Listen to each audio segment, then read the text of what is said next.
So I meant to actually get this video out last week, but I was unable to make it because I didn't have any internet. However, that is now fixed. So I guess in today's video I'm going to be doing the top 5 cars from the Doomsday Heist DLC. So before this list starts, I don't think there's any cars on this list that actually came out the day the DLC came out. So I guess that makes them all drip feed content vehicles. So starting the list off at number 5 is actually the Viserys, or the Viserys, however you want to pronounce it. The reason why this car is at number 5 on this list is purely because of the customization. I remember customizing this vehicle and being really surprised that there was a wide body kit for it. But being honest about it now, it's not really the best looking car in GTA. It just had a lot of customization, especially amongst those vehicles that were a part of this DLC. I don't think there's that many sports classics within the game that have a wide body kit on them, so that kind of just makes this vehicle a bit more unique than all the rest. However, another reason why this vehicle is on this list is because it's actually the fastest sports classic car within the game. I'm not so sure now, I've not really looked into it, I never really tested the performance out myself, but I did see a lot of things saying it was the fastest sports classic in the game. I don't think any others have come out after it that have beaten it, so if that is the case, this is still the fastest sports classic car in the game. Anyway, moving on to the next car now, at number 4 we do have the Sylvestre. Now this car is probably only on this list as well for the customization, however it does beat the Viserys because I do think it's a better looking car than it. Just like the Viserys as well, this car can have a wide body kit as well, and it's also a sports classic, so this car is kind of unique as well. I remember customizing this car and having a good time because there was tons and tons of things to customize on there. There was really a wide variety of things you could put on that vehicle. I really did enjoy it. You can make your car look rather unique compared to others. There was tons of liveries for it as well. I've not got a lot to say about the performance because I never really had time to test it out. When I did have time to test it out, it was snowing in GTA Online, so I can't really say anything about it, but from what I can gather from getting the footage for this video, it seems to just be an all-round sports classic car. It doesn't really stick out in my eyes. Now moving on to number 3, we do have the Canis Camacho. Now I was really surprised with this vehicle because it did have a lot of customization and the performance was also very good. It was something I wasn't expecting, especially the customization side of things. When it came to the customization on this vehicle, there was plenty of unique things on there that we'd not really seen on any other vehicles in GTA before. Now that was fairly surprising to me because the vehicle is fairly cheap in today's GTA Online economy, so I wasn't really expecting too much customization on there, but there is plenty of things we've not seen before on any vehicles. Now as you would expect, this vehicle is really good at off-roading, but I think it is better than what I expected it to be, maybe yet again because of the price tag being cheap in today's standards. But yeah, amongst the cars in this DLC, this vehicle is really unique because it's the only real off-road car we've had within this DLC update, and I'm just glad it's a really good one because it's been a while since we've had a really good off-road car within GTA Online. Now moving on to the number 2 spot, we have the Comet SR. Now I reckon a lot of people would actually put this vehicle as their number 1, and I can really see why because this is a really good vehicle. In terms of customization, there's not as much on this vehicle as some other cars within the DLC that we've already discussed, but it definitely does come with this vehicle, unlike some of the cars that we did have within this DLC. I think a lot of people are going to agree with me here, but I do think this is the best Comet car that we have had in the game so far. I know there's a faster Comet than this already in the game, but I think this is the best looking one so far.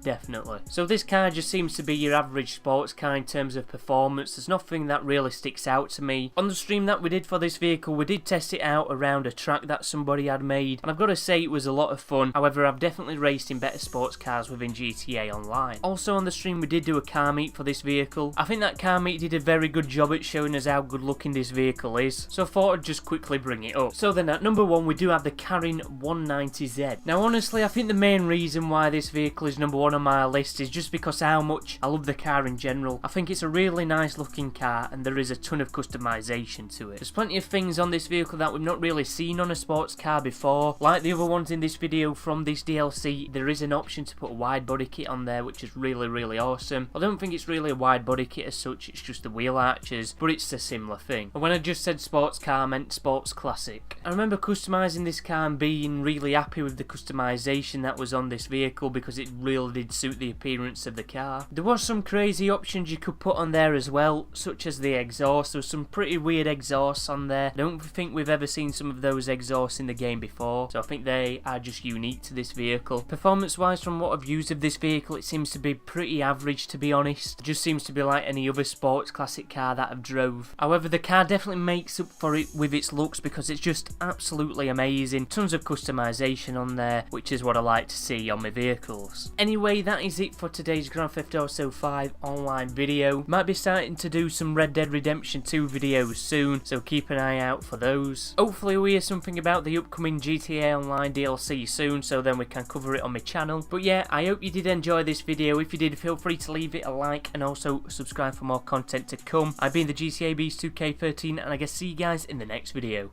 Goodbye.